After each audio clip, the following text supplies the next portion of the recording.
The following is a presentation of TFNN. Live at TFNN, the Power Trading Hour, with your host, David White. Now, the author of The Path of Least Resistance and the Tech Insider, David White. And welcome to another edition of the Power Trading Hour with me, your humble, lovably soft, and limping host, David White. We'll be looking at the market today. We did have what I thought was a rather predictable move, and that was we had a couple of days where they tried to hold the market up to some extent for fun buying. That is the last 3 days of the month, the first 2 days of the month. Normally, over a weekend, if you've got the last 2 days, it's over on the first day, which was yesterday. Sometimes you get about a couple hours in the morning the next day when stragglers come in. Then generally, any bias you had for fun buying, generally over by that time. Most fun buyers like to buy early before the markets have been put up somewhat, and waiting till the end, normally if there is some decent buying, only means putting it off means higher prices for you. We had just a little bit of that today, and certainly no real significant volume. Last I looked, what do we have here? I wanted to go back and look at this. 2.2 billion shares, volume very light. In the early part of the morning, we're off almost 15 points on the S&P cash. When we look at like the GLD, off 1%, not a lot of places to hide at here. We've got, of course, the energy sector off a bit also. Dow's off 133, which is about almost 9/10. S&P's off almost exactly the same 9/10, and almost exactly the same the NASDAQ, 9/10. Kind of interesting. West Texas crude's off about 31. Again, no place to hide in the commodities today. No place to hide in the equities, and bonds look like they could get very tricky very quickly. Off 137 on the Dow. But what can we say? It's I think fairly predictable that we've got a move and a move set up to go to 1575 on the S&P cash, and that would just be a normal retracement in the bull mood, much less us break out that 1575 area. But just too many things out here that we're seeing that give me a pause for concern. But most likely, the ones that scare me the most are hugely inappropriate numbers and values on very, very speculative stocks.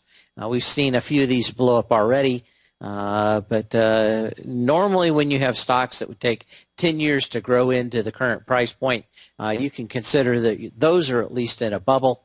But my guess is that everything we had from about 1575 could easily be considered a bubble. That bubble was brought on by easy money.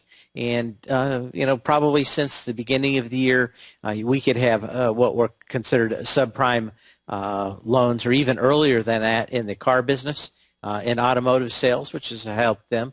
And we can probably say from the end of February, we've had subprime loans starting in the housing market, and no real big effect to see that we've had those kind of extend on ourselves. And those are probably the unintended consequences that Ben Bernanke is seeing, and why he thinks the brakes have to be put on, that the easy money has led into rampant speculation, and that speculation has exceeded at least the equity markets, and brought people in to go full ape wild in housing and automobiles. And the idea that a little hair of the dog that got us into this situation is back is probably enough for him to slam the brakes on and wake everybody up. In my day, it was the steel dash of the Corvair, and to remind me why I should put my seatbelt on, my dad was very fond of stomping on the brakes. and I think it's a little of that. Of course, that Corvair, nice steel dash, not our wonderful bubble-wrapped padded dashes that we have today with wonderful airbags. Just the cold or blazingly hot steel of a Corvair, which if I didn't die from impacting the dash and not wearing my seatbelt, was kind of probably burst into flames. At least if you remember Ralph Nader. But my dad was into Corvairs for some reason.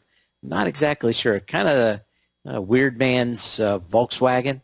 But apparently they made one that ran like a scalded cat with a six-cylinder in it. But they had a tendency to rust out the exhaust and fill the cabin with carbon monoxide. I think that was the reason that Ralph Nader didn't like it. Well, I digress. We've got a lot of movement out here in this market. I did add one more short position to my newsletter today, and I think we've got a pretty good idea of what's going to be happening here, I think, over the next week. Now, of course, Friday morning, we are going to have jobs numbers, and those are probably going to see, I would imagine, a 15-point move up or down in the market when those numbers come out. So we have some room for a swing on Friday morning, but it looks to me like the market has already decided that we're heading lower, and probably not a bad time to take a lot of speculative stocks off the table. We've been talking about Tesla, and I have not been talking about shorting it other than it being a huge risk. And one of the things we found out today, one of the risks I was talking about in its business plan is that they sell direct to the end user and don't go through the dealers. They came out and said that, well, basically they lost in Texas. They've been trying to push their direct-to-consumer, no dealer in the area. And, of course, a lot of dealers, a lot of repair people, a lot of people on the cash cow of being with the dealership model of automobile sales didn't quite like that. They kind of tried to rally a little bit earlier, but we'll continue to watch Tesla. But kind of them saying that we're just not going to say anything about losing in the state of Texas on the dealership model. Kind of a little weird. Kind of we've had that maybe a couple of times out here this week, which I thought was funny. The other time that we've gotten the Mideast bums rush was on, it was either Monday or Sunday. I can't remember what it was, but it's a real hoot. And that is some reporter was asking the Arabs coming out of the oil cartel meeting what they thought about all the oil shale coming out of the Balkans. And kind of rather almost famously, they almost did the thing out of the Austin Powers movie. Talk to the hand. Talk to the hand. We don't understand all this Balkan stuff. It doesn't affect us. It is only a fly speck. It is only a fly on a pile of dew. We know nothing about this Balkan. It does not matter. Our prices will go up. And, of course, they walked off rather sullenly, but almost a Baghdad Bob moment when they asked him, and they had to kind of look at their hands and shuffle off, feign outrage, and then we're kind of coming up with our own oil, and maybe we won't need yours anymore. Kind of feeling a little unneeded. Anyway, if you find that video, it's actually kind of funny. But it is flowing around. Anyway, we're kind of hanging out around at this 1625 level.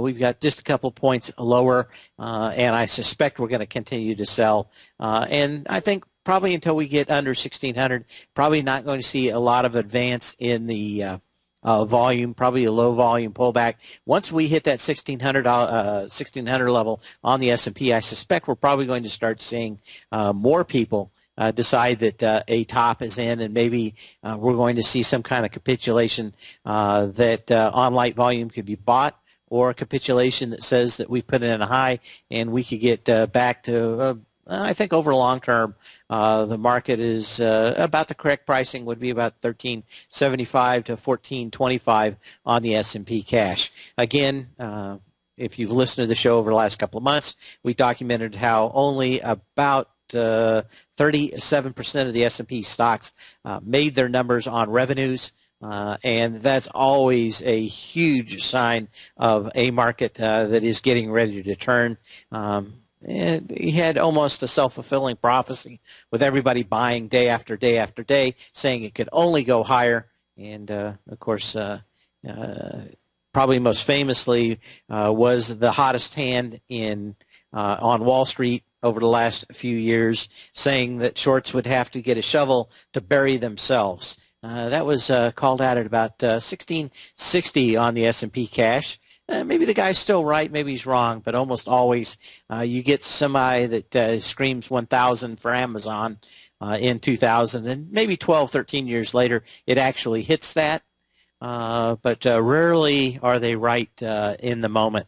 And I have a feeling that if he is wrong, he's going to be wrong spectacularly, almost kind of like waving your fist and daring the gods, or saying the Titanic is unsinkable.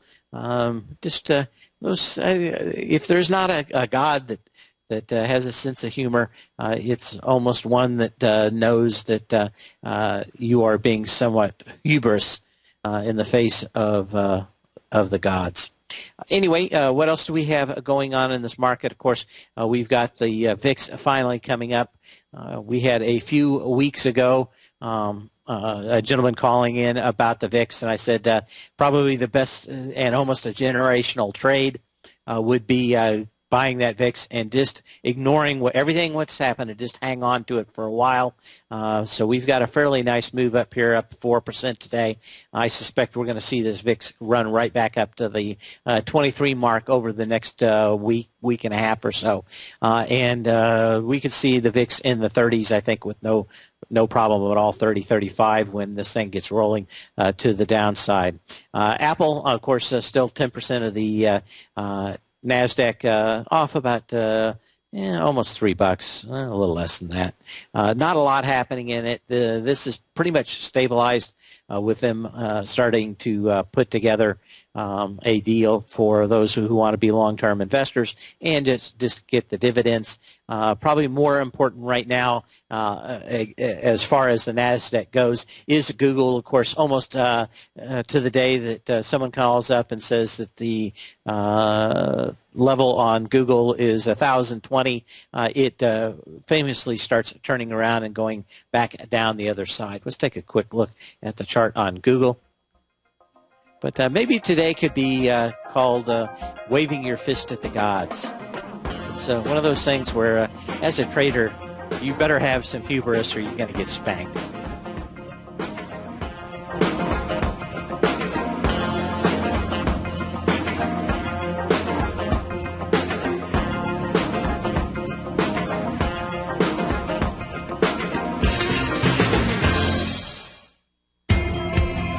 The Art of Timing the Trade Charts has officially launched at TFNN. In collaboration with Tom O'Brien and using his best-selling book, The Art of Timing the Trade, Your Ultimate Trading Mastery System, David White has programmed an outstanding piece of software that will complement any trader's methodology. Using this first-of-its-kind software, The Art of Timing the Trade Charts allows you to scan for Fibonacci formation setups, including Gartley's, butterflies, ABCs, and much more. The Art of Timing the Trade Charts is designed to help you when scouring the market for stocks just beginning to form the trading patterns that many investors spend days, weeks, and even months searching to find.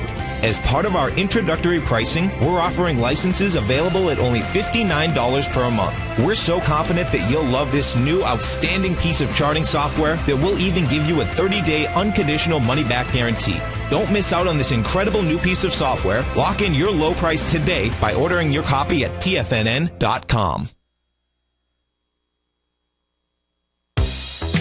with the launch of Tiger TV. TFNN has brought our programming to the next level. With Tiger TV, you can gain access to each host's charts and computer screens as they host their daily stock program. Whether it's Tom O'Brien, Steve Rhodes, Basil Chapman, David White, Larry Pesavento, Andy Hecht, Victor Jones, or Terrell Martin, you can catch all of our technicians hosting their programs live and archived on Tiger TV for your viewing pleasure 24 hours a day, 7 days a week. If you haven't checked out Tiger TV, then visit TFNN.com and see what you're missing.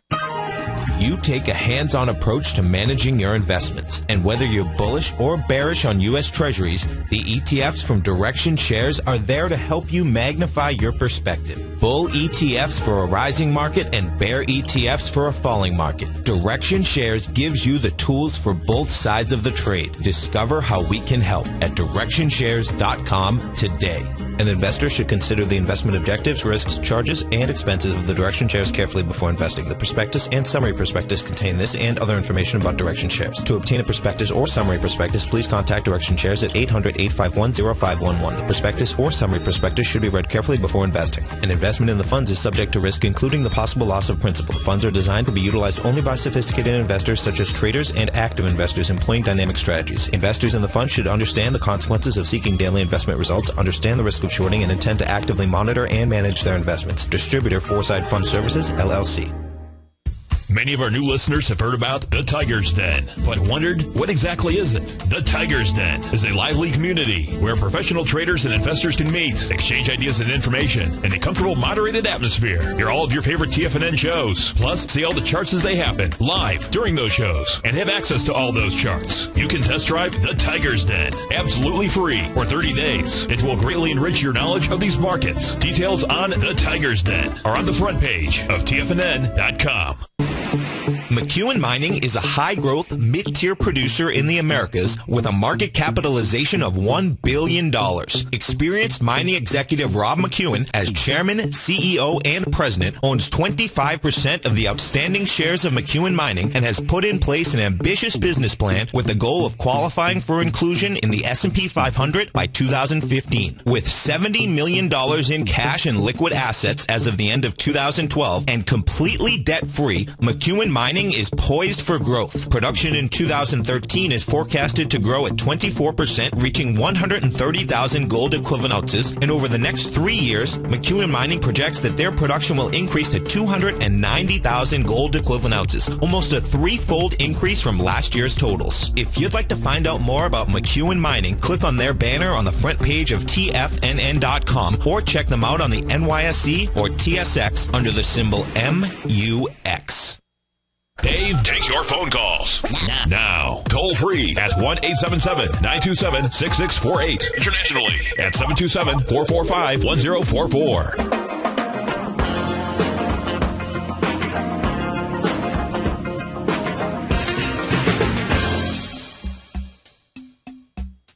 877-927-6648.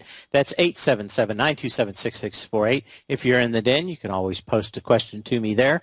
I try to check them during the break. And if you can't come on the radio today, you can always email me at path@tfnn.com and send me some news there, and I'll try to comment on it before the end of the show. That's PATH@tfnn.com. So what else do we have going on in the marketplace today? We did talk a little bit about Apple, and I want to actually bring that up here just for a second. Again, they are going through some bad PR and getting some bad juju. I don't know if it's really going to affect the long-term view of Apple, but they were coming after the judge on this one, and never a good policy. I think they're trying to, they already know that the judge, in this case, there's not going to be a jury. It's going to be decided because of what it is by a single judge. That judge has already heard most of the pretrial motions. And they pretty much said what everybody else said, and that is that Steve Jobs pretty much fixed the book market, and there's not a lot of mystery to it. They've got enough to fry them on it, and Apple's plan is to delay, obfuscate, blame the prosecutor. But my guess is in the next a couple of months, you're going to hear some pretty awful things about how Apple rigged the e-book market. They're going to get fined $10, $20 million or $50 million. It'll be half of what they made on it, so they'll still be better off. But just know that we're probably going to hear some of the, I think it was actually starting today, probably going to hear in the next couple of days probably the worst parts of the government's case on Apple and the price fixing of ebooks. Again, starting next week on the 10th, which is when, that's Monday, Apple's big worldwide developer conference starts, and we'll hear a bunch of magic pie in the sky stuff about Apple. And, of course, no matter what it is, they'll say it's the greatest thing since sliced bread. So I'm suspecting that if we're going to have a pullback, that you want to probably try to get as much of that this week, because next week the PR machine will be running full blast on Apple, which also mean that the NASDAQ will have a harder time pulling back somewhat. Of course, we've got several of the old horsemen of the big tech boom pushing well up. Microsoft up here, maybe getting the first signs this thing's ready to reverse. I would suspect it was going to come down and back into the low 32s probably over the summer. So we might see a little bit more of that. We could even get back to the $30 level, which I think is exactly what we need to do to make a decent buy out of Microsoft. But again, it's going to be not probably weakness in Microsoft or Intel that gets these to pull back. It's going to be a general weakness in the market that gets everybody to sell everything. And if these stocks hold up, probably the ones to get in for the fall. So we'll be watching these for a while. Did have some news out today also from several energy companies out here. We've been talking about almost a generational trade setting up in natural gas. Found out that this company, I can't remember who it was now, talking, and there was a couple other guys in this industry selling heating oil in the Northeast, and that they had seen over 1 year, even though the weather had been colder for most of it, a 10% drop in the amount of heating oil in the Northeast. It had risen so dramatically that 10% of the customers had gone and started switching to natural gas. They could also, he said, that there was almost not one home built with a natural, heating oil type boiler in it all of last year. So maybe we've seen the end of the Northeast heavy reliance on heating oil. He did say that almost every one of these that it were not oil-based heaters that were either replaced or built new were all natural gas. So I suspect we can probably say one more decent winter of this, and the general generational trade in natural gas could start. I would love for this thing to get back down into the low 19s, at least on UNG. And we'll look at it for that. But actually, a lot of good news coming out on natural gas in the last few days, but still think we're going to be pulling back to the mid part of the summer. We'll be back in a minute. Give me a call, 877-927-6648. Tom O'Brien's daily newsletter, Market Insights, gives you Tom's daily commentary on the broad market, including the Dow, NASDAQ, and S&P, plus specific trade recommendations. With Market Insights, nothing is left to guessing. With the market at record levels, volatility is here, and now is a perfect time to take advantage of a 2-week free trial to Tom O'Brien's daily newsletter, Market Insights. As recently as March 26th, Tom advised his subscribers to liquidate their 4 short-term equity holdings, closing out all 4 positions for a combined 15.9% profit. And on April 1st, Tom advised his clients to sell their longer-term position in AIG warrants, locking in more than a 40% profit in just that one trade. If you'd like to see the kind of newsletter Tom O'Brien sends out to his subscribers each morning, then sign up for your 2-week free trial to Market Insights today by visiting the front page of TFNN.com. No matter where you listen to TFNN programming, we want you to know you can always access your favorite shows on demand through TFNN.com. TFNN airs live programming every market day from 9 a.m. till 6 p.m. Eastern, and you can view each program by accessing Tiger TV through our homepage. We even have an easy link for all mobile devices, including iPhones and iPads, located at the top right-hand corner of the TFNN homepage. You can use your smartphone to view Tiger TV, but if you don't have a mobile connection that can keep up with streaming live video, then you can simply visit TFNN.mobi in the browser of your smartphone for live streaming audio of all of our programs. The mission of TFNN is to educate our audience directly and interactively through our interactive website and radio call and talk shows. TFNN is able to teach all levels of investors the technical skills needed to trade in today's marketplace. In order to get the best information possible, TFNN has assembled the most respected financial minds in the country to provide the most current news and comprehensive advice available. TFNN.com. Educating investors. Daryl Martin coined the phrase diagnostic trading, and we're happy to announce that his diagnostic box spread analyzer has finally been released. The Diagnostic Box Spread Analyzer helps you easily identify the best box spreads on Nadex in seconds, plus you receive access to the diagnostic deviation levels, as well as step-by-step training videos teaching you how to trade Nadex spreads so you can quickly master the mechanics of this simple yet powerful trading instrument. By pulling live data from the Nadex exchange, the Diagnostic Box Spread Analyzer does all the math for you, calculating risk, reward potential, distance to break even for both outright spreads and spreads used to hedge the underlying market.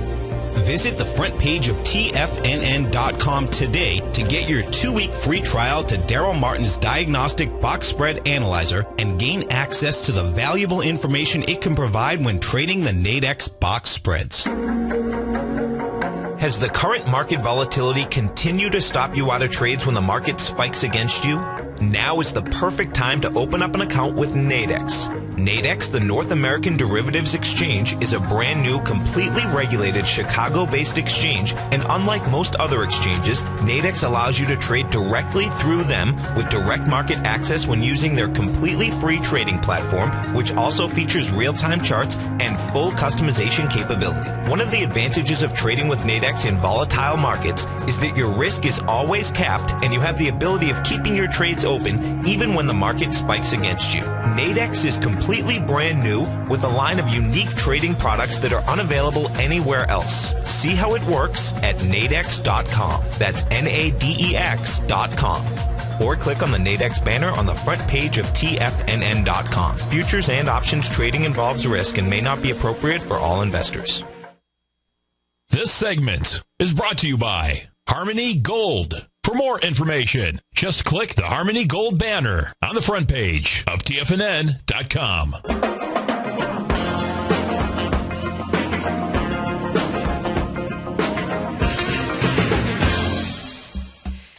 We're looking at a longer pattern here for SodaStream, and I wanted to see what was going on in this one today. It is going up against where this thing originally, the wheels fell off the wagon. That goes back to, August 11th of 2011. This thing came down on monstrously huge volume, 17 million shares, set up some gaps, minor one, and then a rather more significant one that's slowly trying to get filled. But that gap down came on 17.5 million shares. What are we going through it? Tried to fill it today, is right up on the edge of that also today. But nowhere close to our 17 million shares for that gap, 2.4 or 5 million shares yesterday, 1.6 million shares today. Another one that's highly short, so you've got to keep an eye on these. But the question is whether or not, certainly a very bearish pattern, whether or not this thing could get back up to the all-time high back here on August 1st of 2011 at 79.72, 2.8 million shares. Thing double topped actually on about the same volume, 2.8 million shares out here. So still high short interest. keep a close eye on this one. Of course, perennially being short, and the energy backup on this one probably not as good as you would like. A lot of discussions about what this one's going to be like as it hits the highs. And whether or not this is a fad or a business that can last for a while. SodaStream, of course, makes those in-home soda machines that basically supply the soda water, and I guess you supply the water. They supply just the carbonation of it, and you add some syrup to it. So it's kind of like the soda jerk at the Burger King, and it just all comes out, but only when you need it. But it's supposed to be less expensive than regular soda. But the question is, will people, it's always one of those things where you're going to have a diehard amount of people that will use it. The question is, can it go and get into the psyche where everybody uses it? Because, of course, you've got to pick up all the essentials to actually keep using it. The pattern here, though, is very interesting.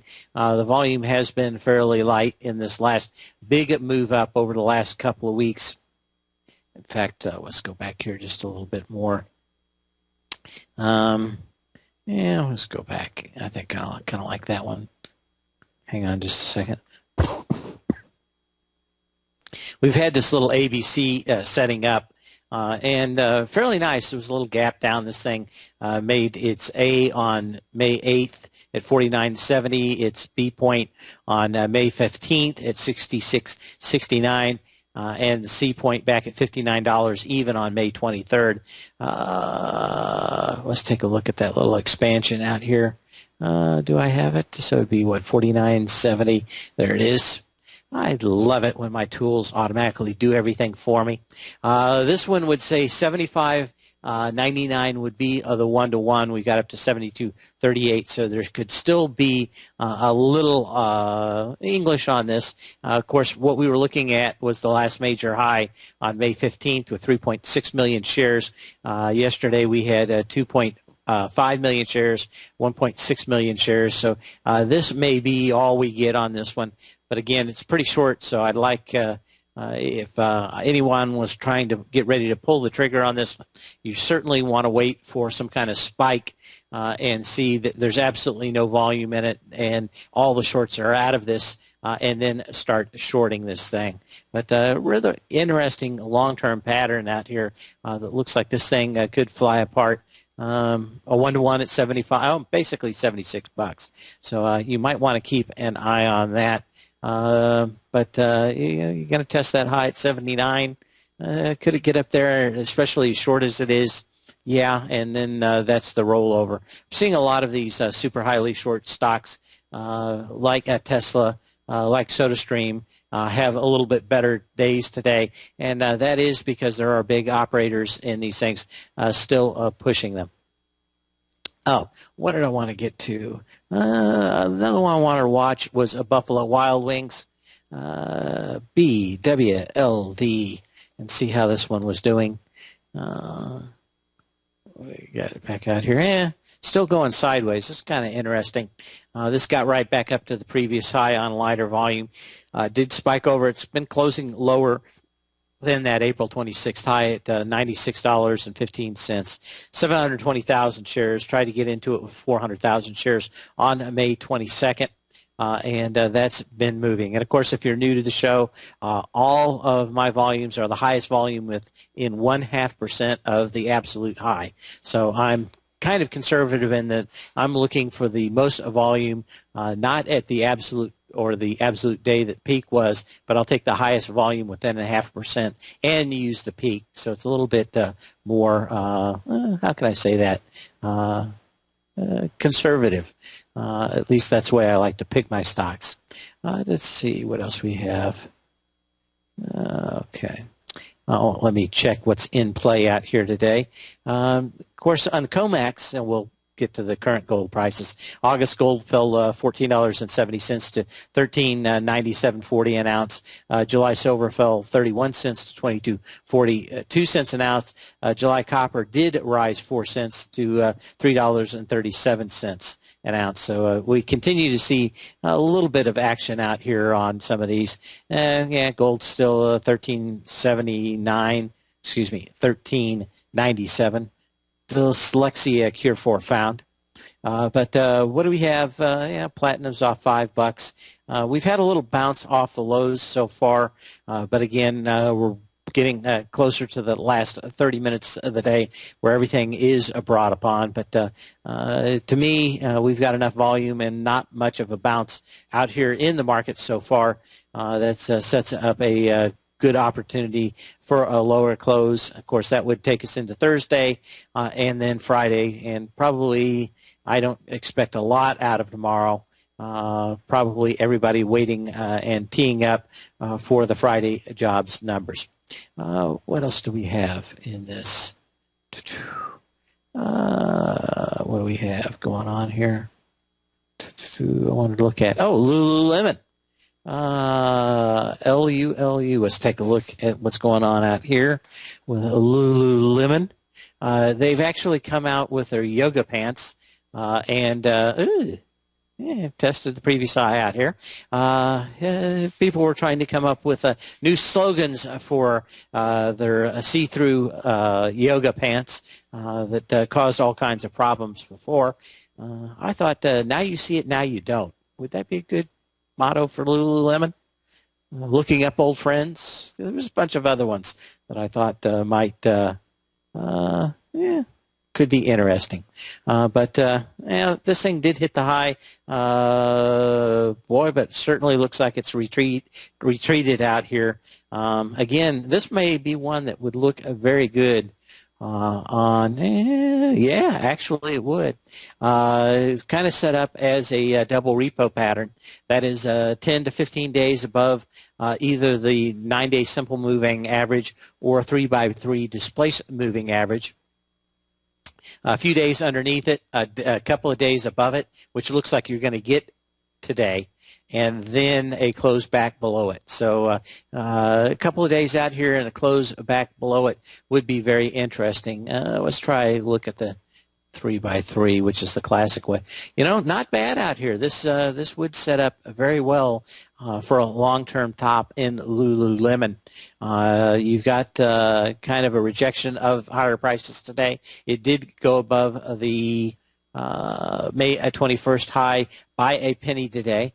And making a little hammer out here. But again, what you like to see in these, or at least what I've seen that works well in the past, is a few days below the moving average, which in this case is the 3x3 or 9-day moving average, a couple of days above that. And we've had, you can call yesterday above it and today above it, a couple more probably in that range, and we'd be back in it. But even yesterday, you could say it on the 9-day moving average. But some of these are starting to top out. This is exactly what you're looking for in a market that is getting ready to fall apart.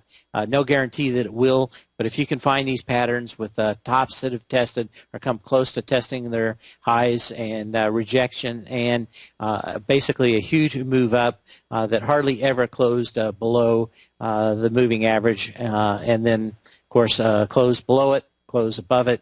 The close back below it is the confirmation that you've hit highs. Well, probably natural gas took off probably because I said something about it. Somebody in the den. I know I had nothing to do with it, but I'll take a look at it. Anyway, someone in the den, Reed, is asking about HOV and looking at their earnings. We will take a look. Well, I mean, you're sitting right out here at the highs. Of course, probably not a lot of short interest in these. So I don't know.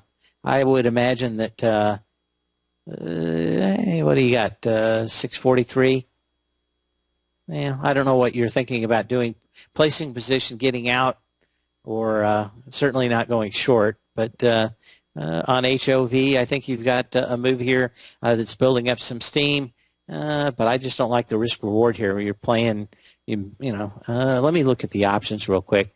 I'm almost suspecting that, where's the options up here? I'm going to take a quick look at them. I'm almost betting that thing looks like it's got a 50 to 75 cent range already put in for the earnings from looking at it. So I'd probably say that I would wait until after earnings to put any position on. If I was long now and in a winning position, I'd take my money. If I was in a losing position, I would probably take my money too. So, yeah, I'd probably take my money. I don't know at what point you're long in this, but I just don't see it. You got the options basically saying you're going to not move that much. So I don't know what price point you're long at, but to me, I think more than anything, this thing looks like it's got a lot of built-in movement to stay within about 50 cents up or down. So probably not enough movement to justify the risk in it. Yeah, 550. Yeah, I'd probably take my money because I don't know. You're basically betting that it won't come down there and get out of it. I just don't see a lot in this right now. You've got a lot of pressure and selling in here. And, of course, we've seen a lot of these housing stocks start to sell. I would just I wouldn't go short it or any of the housing stocks. But I don't know if I would be long going into earnings. Just don't see a lot of risk-reward that would pay off that I wouldn't take my 50 cents right now. Other things we've got. What do I have here? Wanted to look at some of these other companies moving out here. Lululemon, MFG, another one out here moving today. Mitsu Financial, which of course a financial in financial services in Japan and internationally. A nice little move out of this one. Still a high volume low out here. A little too jumpy to probably actually claim anything interesting on this. What else? Mid cap gainers, MSTR.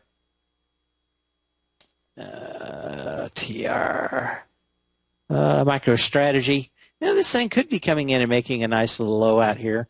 We'll have to keep an eye on this one. MicroStrategy Incorporated, MSTR, had a huge high volume low at $86.35 April 30th. 450,000 shares. This thing has got everything you want. It's had two lows out here. Probably going to exceed the volume that we had in our last attempt to get down to this low, which was on May 23rd with 150,000 shares. But 450,000 should be fairly decent support at 86.35.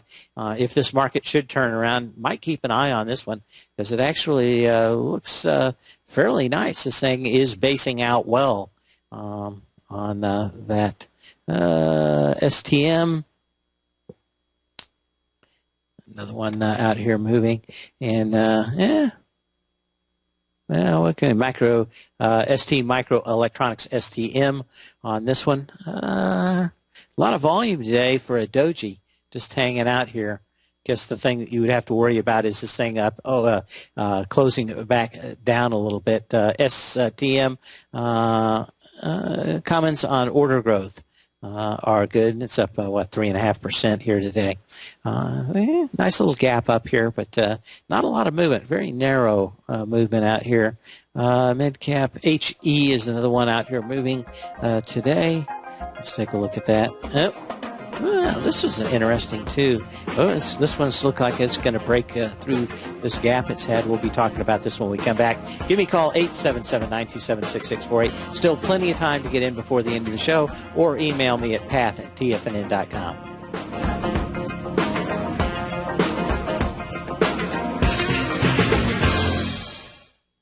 Are Are you looking for a precision edge in the market, something that can stack the odds in your favor? Then look into Larry Pesavento's new trading newsletter, Patterns, Profits, and Peace of Mind. In each weekly issue, Larry explains what's going to happen in the markets based on the pattern he sees developing and gives you actionable trade ideas based on those patterns. Plus, you'll get his detailed analysis on a variety of markets and sectors, including stocks, treasury bonds, the gold market, oil, the dollar, the forex market, and more. And you'll get the Technical Corner segment, which is a short but powerful weekly training session on trading. You'll get access to all the patterns Larry is seeing in the markets, plus the Astro Harmonics and powerful Bradley stock market model that Larry utilizes for less than $5 a day. An extremely potent combination that will give you just the edge you've been looking for. Try Patterns, Profits, and Peace of Mind absolutely free for 2 weeks. Go to tfnn.com and click on the free trial link at the top of the page. That's an $85 value, yours free when you register right now. Get Larry's Patterns, Profits, and Peace of Mind and get the edge you've been looking for.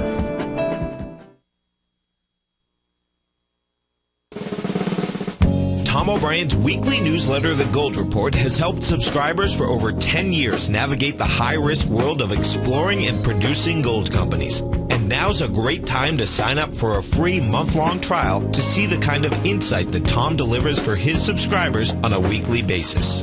Every Monday, Tom O'Brien issues a quick update on the metal market, giving you his take on the HUI, XAU, GLD, dollar, bonds, and much more.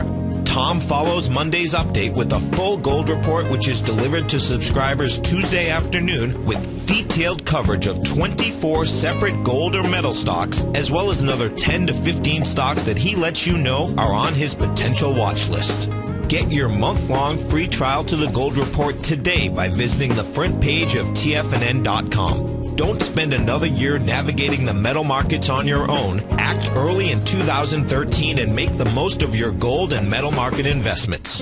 David White's newsletter, The Technology Insider, is focused like a laser on finding the next big things in technology. If you had invested only $10,000 in Microsoft in 1986, you'd have been a millionaire by 2000. Disruptive technology like Microsoft's is the key to these massive long-term profits, and the Tech Insider is the vehicle from TFNN to capitalize on these opportunities. This is the go-to newsletter that identifies, monitors, and profits on mostly little-known cutting-edge companies with great long-term prospects. David's experience is as an inventor of Emmy-winning animation products for TV and Hollywood that propelled a company public. Match that with 14 years as a full-time trader, and he's uniquely qualified to guide you through the light-speed world of ever-evolving high-tech. If you're ready to ride the next big technology bull market for less than $40 per month, log on to tfnn.com and get your 2-week free trial to the Technology Insider. Get in on the ground floor of the next big thing today. Let me tell you something, folks. I have people coming up to me saying, I just can't believe the amount of work that Steve does on his newsletter. And I says, I absolutely agree. That is a recent clip from the Money Masters show that Tom and I do each day at TFNN. My newsletter service, Mastering Probability, is much, much more than a newsletter. Yes, it's outperformed the S&P 500 by 100% during the last 15 months. But more importantly, it's an extraordinary education, a roadmap for your success. And it's yours risk-free for the next 30 days. Just go to the homepage of tfnn.com and click on my name, Steve Rhodes, and then Mastering Probability, because everyone needs a success strategy. For most, it's a competitive edge, the will to win, the drive to overcome any obstacle. Whatever you call it, winners find a way.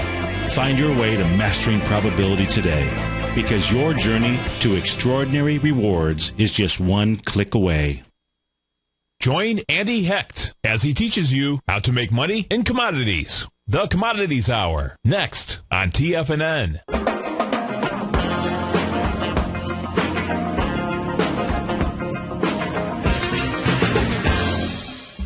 And we're going to close out the hour here looking at a few more stocks and the NASDAQ. And a few of the stocks out of them. Hawaiian Electric, of course, big utility, back down on and finally closing its gap. Actually, if we are in some kind of cyclical move, you might want to keep an eye on this one. Symbol is HE. Took off with not much fanfare and has been consolidating much higher, but one of those risk-off trades. And everybody's still getting out of this one. Can can you say about that? Wanted to look at some of these other stocks that were really moving. FFIV off again, weakening. This one's had a bad time as of late, but one we brought up during the show a few weeks ago when this thing was coming back into this gap level on very light volume, came down on monstrous volume. You had 12 million shares back in April 5th.